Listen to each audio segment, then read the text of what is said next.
Hello everyone, I welcome to all of. So आज के lecture में हम देखने वाले हैं जब आप strength of material particular subject के बारे में बात करने जाते हो तो सबसे पहले आपको थोड़ा आइडिया होना चाहिए कि जो स्ट्रेंथ ऑफ मटेरियल सब्जेक्ट है उसमें आप किस तरीके की बॉडी के बारे में बात करते हो। और अगर हम बॉडीज़ को देखते हैं लाइक इलास्टिक बॉडी है, प्लास्टिक बॉडी है या रिजिड बॉडी है, तो एग्जैक्टली होते क्या हैं। और उसके बाद में जब आप आगे जा कर के देखते हो होमोजीनियस मटेरियल, आइसोट्रॉपिक, अनआइसोट्रॉपिक मटेरियल, तो इन सब चीज़ों के बारे में हम थोड़ा आज समझने की कोशिश करेंगे। वन बाय वन हम एक एक स्टेप्स को समझने की कोशिश करते हैं। सबसे पहले हम शुरुआत करते हैं कि जो आपकी टाइप ऑफ बॉडीज़ होती हैं वो एग्जैक्टली क्या होती हैं। ठीक है, तो फर्स्ट मॉड्यूल में हमने बात किया था कि जब आप इंजीनियरिंग मैकेनिक्स के बारे में बात करने जाते थे तो इंजीनियरिंग मैकेनिक्स में आपने रिजिड बॉडी के ऊपर देखा था। ठीक है, कि रिजिड बॉडी होती थी। और जब आप स्ट्रेंथ ऑफ मटेरियल के बारे में बात करते थे तो डिफॉर्मेबल बॉडी या इलास्टिक बॉडी के बारे में आपने बात किया था। ठीक है, और जब आप प्रोडक्शन इंजीनियरिंग पढ़ने जाते हो, प्रोडक्शन इंजीनियरिंग में जब आप एक पर्टिकुलर चैप्टर फार्मिंग प्रोसेस जब आप पढ़ने जाते हो जहाँ पे आप बियॉन्ड द प्लास्टिक लिमिट, आप प्लास्टिक लिमिट में जाकर के किसी भी तरीके का कोई प्रोसेस करते हो, तो उस तरीके की जो बॉडीज़ होती हैं अपने प्लास्टिक बॉडी, वो आप फार्मिंग ऑपरेशन में बात करते हो। ठीक है, तो आपके पास ये कुछ तीन तरीके की मोटा मोटा क्लासिफिकेशन जो है बॉडीज़ का, वो तीन तरीके से है। तो वन बाय वन हम एक एक बॉडीज़ को समझने की कोशिश करेंगे और उसके बाद सोम जो सब्जेक्ट है आपका स्ट्रेंथ ऑफ मटेरियल, उस तरफ अपन मूव करेंगे। ठीक है, सो पहली बॉडी के बारे में अपन बात करते हैं कि आपके पास है इलास्टिक बॉडी। ठीक है, तो इलास्टिक बॉडी समझने के लिए आपके पास ये एक एग्जांपल हमने दे रखा है।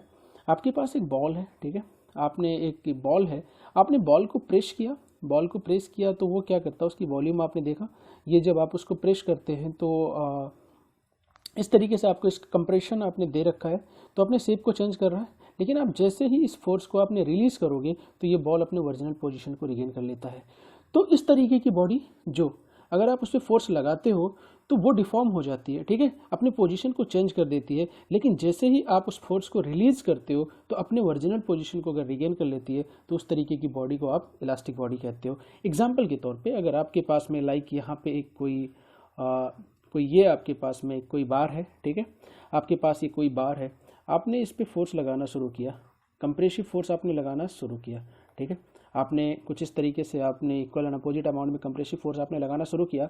अब ये जो बॉडी होगी ना, कुछ देर बाद आप देखोगे थोड़ा सा क्लोज आ जाएगी, मतलब ये बॉडी जो होगी वो कंप्रेस हो जाएगी।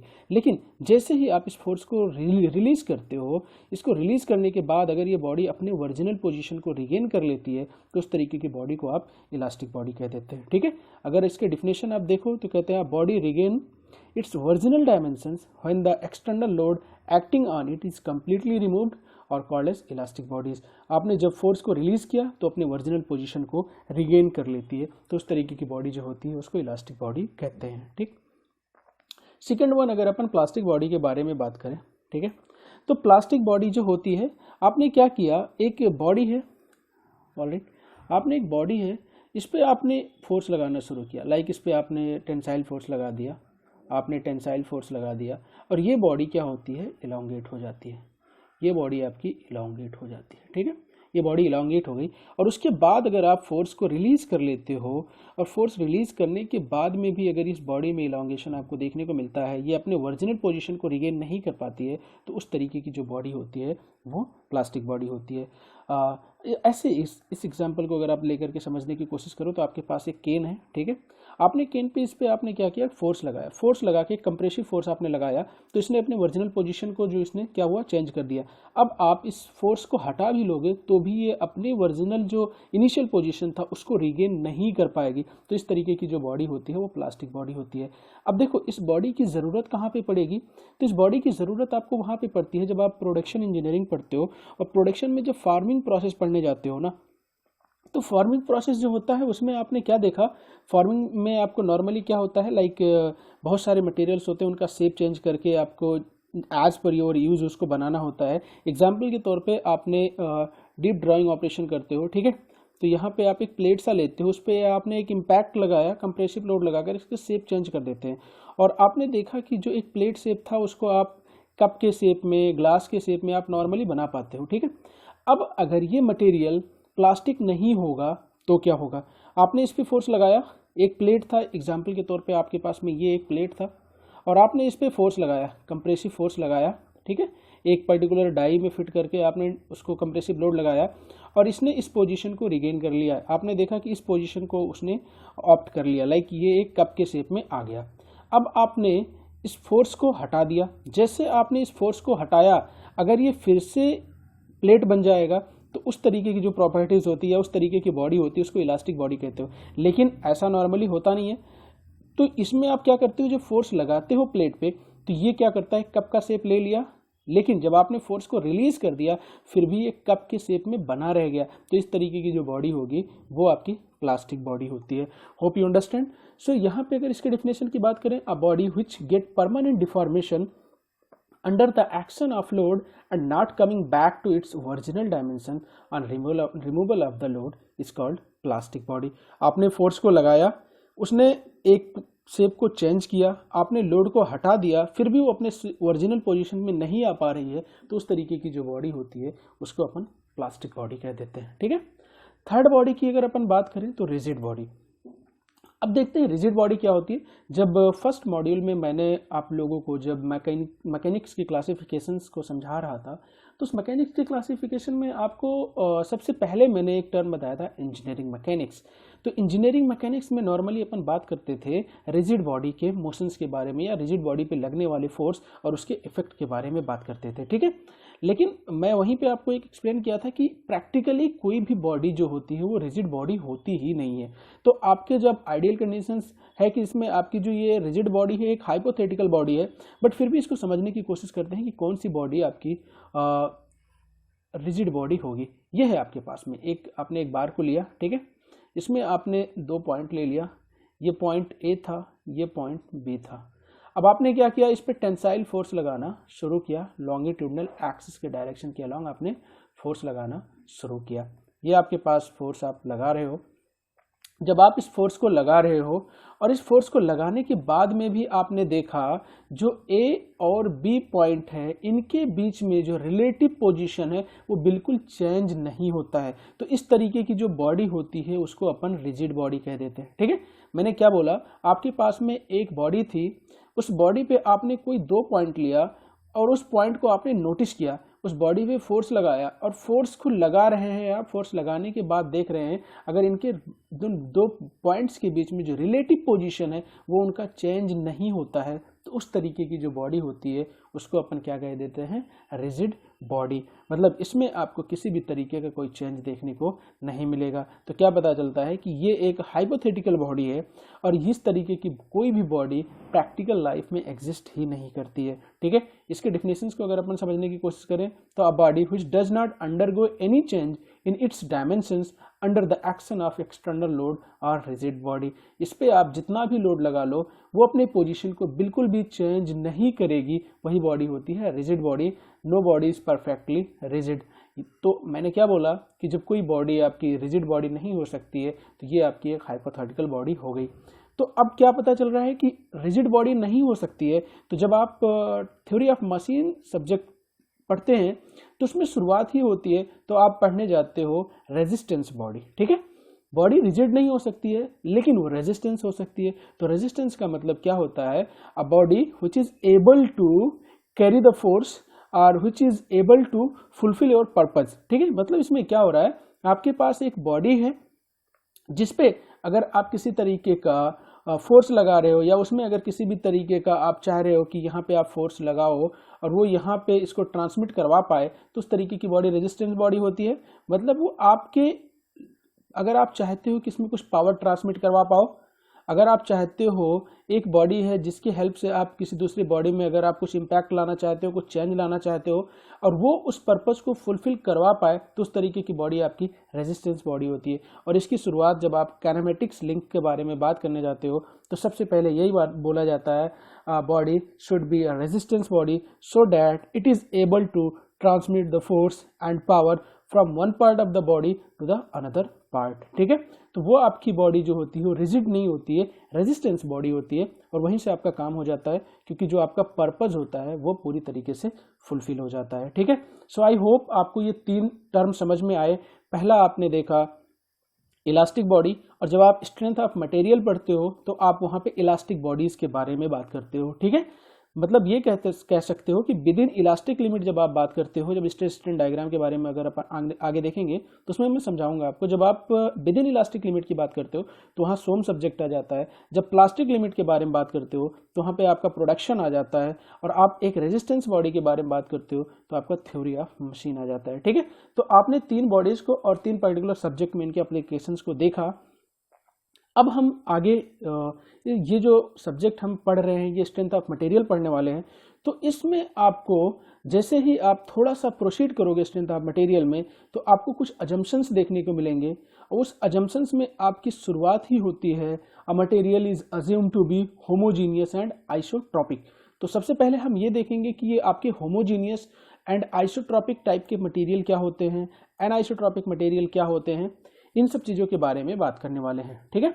तो सबसे पहले आप होमोजीनियस मटेरियल के बारे में देखते हैं।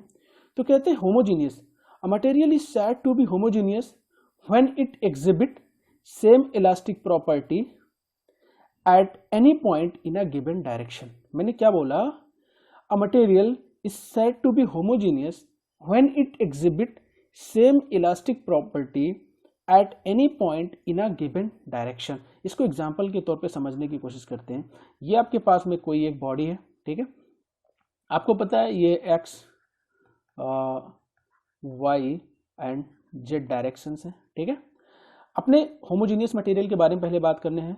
इसमें क्या कह रहा है, अगर एक डायरेक्शन में किसी भी पर्टिकुलर पॉइंट में प्रॉपर्टी मटेरियल की सेम हो रही है तो उस तरीके की जो मटेरियल होती है उसको अपन होमोजीनियस मटेरियल कह देते हैं। एग्जाम्पल के तौर पे अपन एक्स एक्सिस के बारे में बात कर रहे हैं। यहाँ पे आपके पास एक पॉइंट ए है, यहाँ पे एक पॉइंट बी है, यहाँ पे एक पॉइंट सी है। इसमें मटेरियल्स को देखते हैं।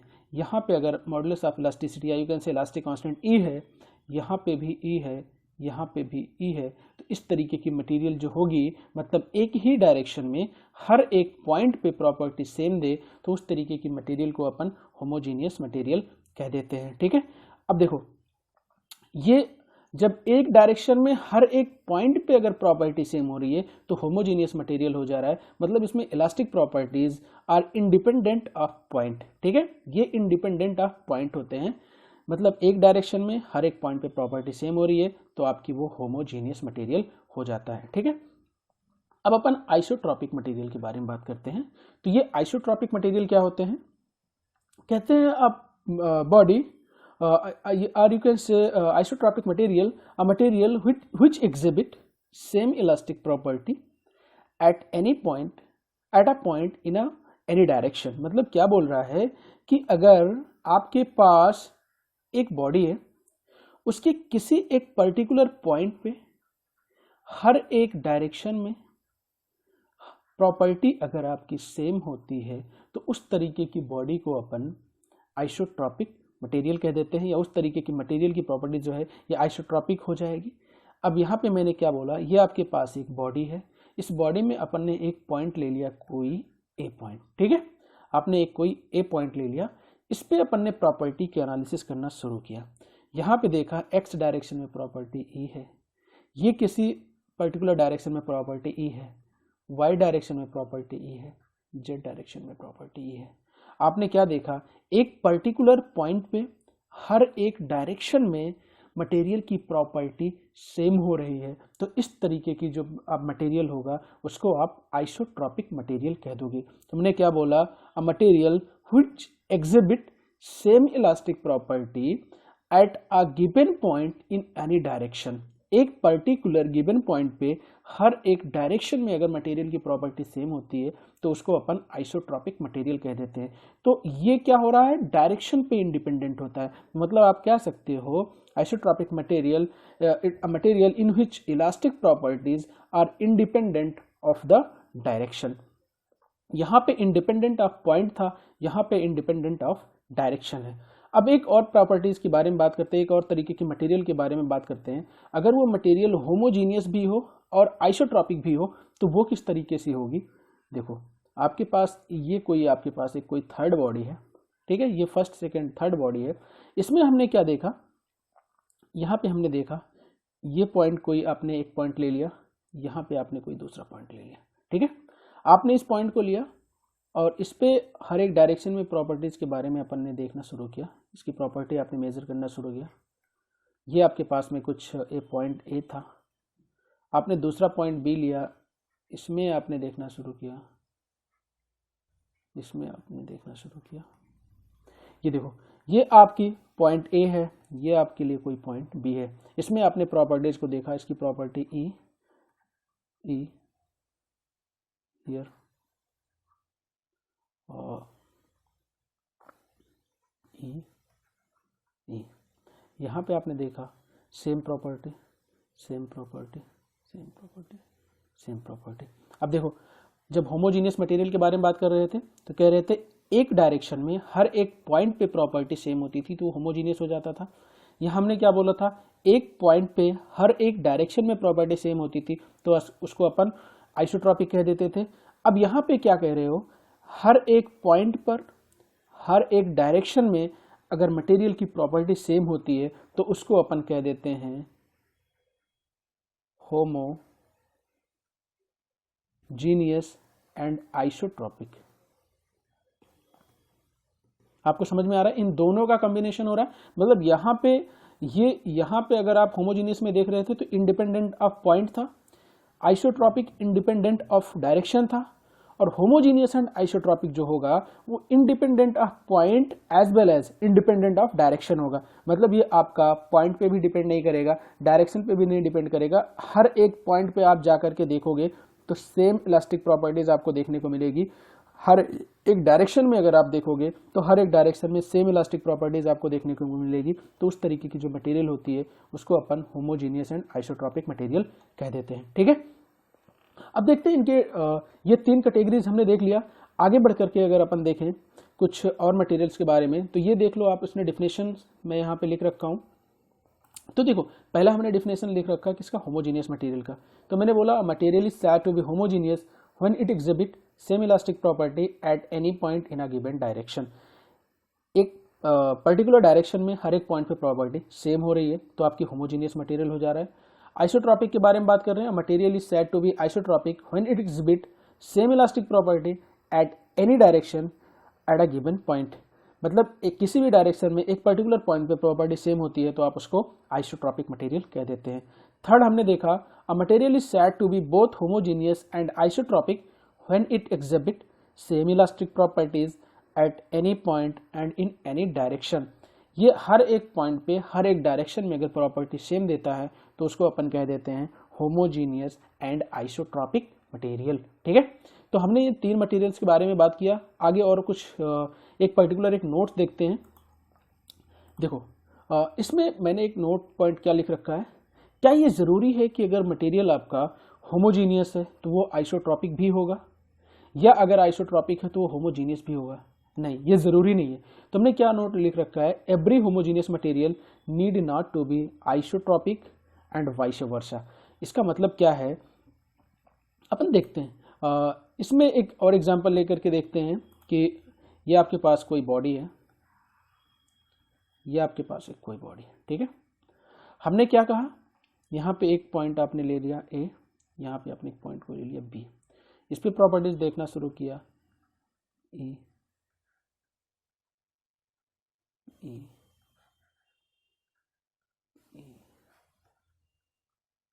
ई, ठीक है।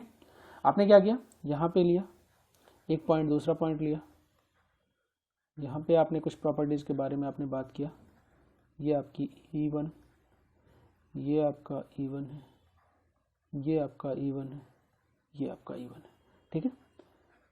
अगर आप ध्यान से देखें तो पॉइंट ए पे अगर आप देखें तो पॉइंट ए पे हर एक डायरेक्शन में मटेरियल की प्रॉपर्टी सेम हो रही है। पॉइंट बी पर हर एक डायरेक्शन में मटेरियल की प्रॉपर्टी सेम हो रही है, लेकिन अगर आप पॉइंट ए को पॉइंट बी के साथ कंपेयर करें तो यहाँ पे एक्स डायरेक्शन में प्रॉपर्टी ई है और यहाँ पे एक्स डायरेक्शन में प्रॉपर्टी E1 है। मतलब एक पर्टिकुलर डायरेक्शन में हर एक पॉइंट पे प्रॉपर्टी सेम नहीं है, तो ये आपका नॉन होमोजीनियस हो जाएगा। और एक पर्टिकुलर पॉइंट पे हर एक डायरेक्शन में प्रॉपर्टी सेम है तो आपका आइसोट्रॉपिक हो जाएगा। मतलब ये मटेरियल जो होगा आपका आइसोट्रॉपिक एंड नॉन होमोजीनियस, ठीक है। तो ये आपका हो जाएगा नॉन होमोजीनियस प्लस आइसोट्रॉपिक। मतलब आपने क्या देखा कि यहाँ पे आपने दो पॉइंट लिया था, जब आपने एक्स डायरेक्शन की बात किया तो यहाँ पे आपको ए पॉइंट पे जो प्रॉपर्टी ई थी, बी पे प्रॉपर्टी ई1 है और दोनों का डायरेक्शन एक्स है। तो हर एक पॉइंट पे जो आप देख रहे हो एक पर्टिकुलर डायरेक्शन में प्रॉपर्टी सेम नहीं हो रही है, इसलिए आप इसको नॉन होमोजीनियस कह दिए। लेकिन जब आपने ए पॉइंट को देखा तो हर एक डायरेक्शन में प्रॉपर्टी सेम है, बी को देखा तो हर एक डायरेक्शन में प्रॉपर्टी सेम है, तो ये आपकी आइसोट्रॉपिक हो गई। मतलब ये आपका नॉन होमोजीनियस एंड आइसोट्रॉपिक हो गया। अब दूसरी आप मटेरियल यहीं पे एक बॉडी और ले लेते हैं, ठीक है। आपने यहाँ पे क्या किया, अगेन आपने एक पॉइंट ए लिया,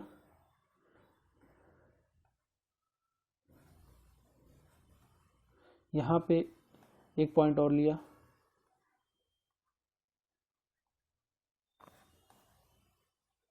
आपके पास ई है, E1 है, E2 है, E3 है। यहाँ पे भी E है, E1 है, E2 है, E3 है।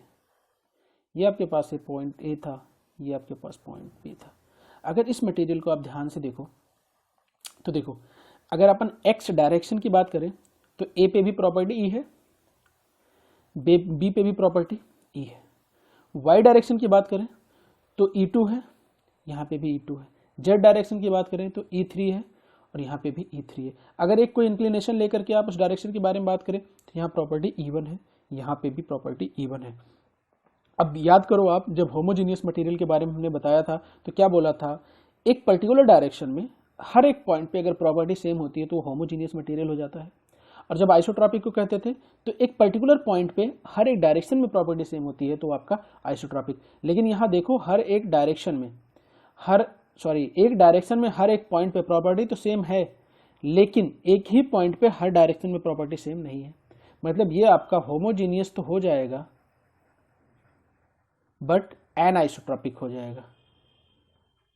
एनाइसोट्रॉपिक मतलब एक डायरेक्शन में हर एक पॉइंट पे प्रॉपर्टी सेम है बट एक ही पॉइंट पे हर एक डायरेक्शन में प्रॉपर्टी सेम नहीं हो रही है, तो आपका होमोजीनियस एंड एनाइसोट्रॉपिक मटेरियल हो जाएगा। ठीक है, तो आपने इस जो पर्टिकुलर एक नोट लिख रखा था, इससे आप समझने की कोशिश कर सकते हो कि अगर मटेरियल आपका होमोजीनियस है तो ज़रूरी नहीं है कि वो आपका आइसोट्रॉपिक भी होगा, और अगर वो आइसोट्रॉपिक है तो ये भी ज़रूरी नहीं है कि आपका वो होमोजीनियस होगा। ठीक है, तो आपने ये दो एग्जांपल लेकर के समझ लिया। अब तीसरे मटेरियल एनाइसोट्रॉपिक मटेरियल क्या होता है, इसके बारे में अगर अपन बात करें तो कहते हैं material is said to be anisotropic when it exhibit direction dependent property at a given point. मतलब क्या कह रहा है, अगर कोई मटेरियल डायरेक्शनल डिपेंडेंट प्रॉपर्टीज देता है तो उस तरीके की जो मटेरियल होती है उसको आप एनाइसोट्रॉपिक मटेरियल कह देते हैं। एग्जाम्पल से समझने की कोशिश करो। यहाँ आपके पास ये पॉइंट ए है, ठीक है, ये पॉइंट ए है।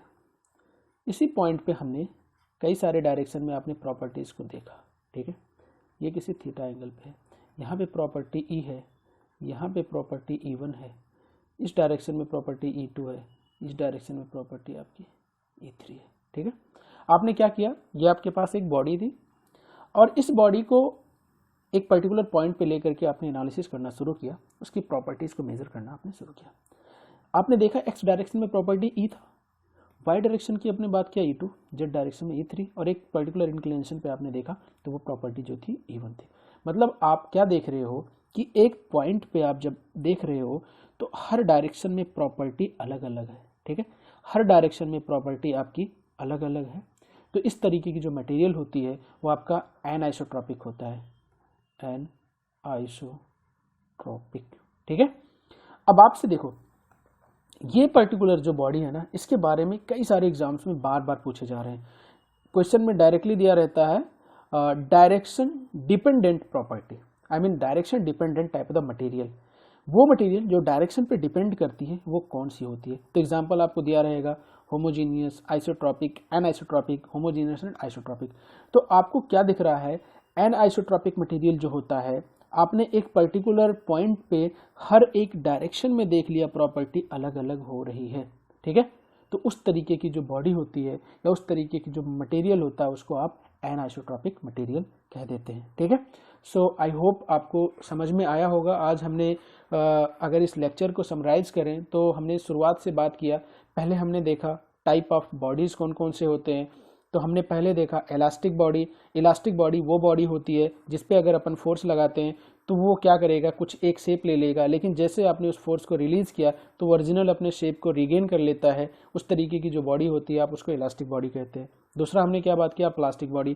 प्लास्टिक बॉडी में मैंने क्या बोला कि जब आप उस पर फोर्स लगाते हो तो उसमें कुछ डिफॉर्मेशन आ जाता है, लेकिन जब आप फोर्स को रिलीज़ करते हो तो जो डिफॉर्मेशन हुआ था वो ख़त्म नहीं होता, मतलब वो बॉडी अपनी ओरिजिनल पोजीशन को रिगेन नहीं कर पाती है, तो उसको अपन प्लास्टिक बॉडी कहते हैं। तीसरा हमने रिजिड बॉडी देखा था। तो रिजिड बॉडी में हमने क्या बोला था कि जब आपने एक पर्टिकुलर एक बॉडी लेकर के आपने उससे फोर्स लगाना शुरू किया और उसमें 2 पॉइंट लेकर के देखा और उन जो पॉइंट्स के बीच में रिलेटिव पोजीशन हो बिल्कुल चेंज नहीं होता है, मतलब फोर्स का कोई भी इफेक्ट उस बॉडी पर नहीं पड़ रहा है, तो उस तरीके की जो बॉडी होती है उसको अपन रिजिड बॉडी कहते हैं। ठीक है, फिर हमने टाइप ऑफ मटेरियल्स देखा। तो इसमें आपने होमोजीनियस मटेरियल देखा, आइसोट्रॉपिक मटेरियल देखा एंड एनआइसोट्रॉपिक मटेरियल के बारे में बात किया। तो हमने इस पर्टिकुलर लेक्चर में जो सोम सब्जेक्ट है उसको शुरू किया है।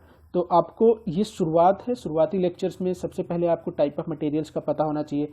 आने वाले लेक्चर में हम देखेंगे टाइप ऑफ लोड्स क्या होते हैं, कितने तरीके के लोड्स होते हैं। उसके बाद में हम आने वाले और लेक्चर्स में ये देखेंगे कि जो आप सोम इक्वेशंस जब ड्राइव करने जाते हो तो उसमें कौन कौन से अजम्पशंस होते हैं। फिर हम स्ट्रेस स्ट्रेन के बारे में बात करेंगे।